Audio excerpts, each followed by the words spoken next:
सर्दी में बच्चों की सर्दी खांसी का इलाज जाने। शहद में अदरक का रस और थोड़ी काली मिर्च पाउडर चटाइए।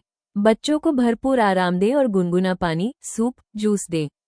गर्म पानी की भाप लेने से नाक खुलती है। बच्चे के लिए गर्म पानी का बर्तन इस्तेमाल करें। इम्यूनिटी बढ़ाने के लिए हल्दी और केसर मिलाकर दूध दें। 1 साल से ऊपर के बच्चों के लिए 1 साल से बड़े बच्चों को 1-2 चम्मच शहद खांसी में राहत दे सकता है। हाथ धोने और खांसते छींकते समय मुंह ढकने के लिए प्रोत्साहित करें। सादा और पौष्टिक खाना खिलाएं। विटामिन सी युक्त फल दें।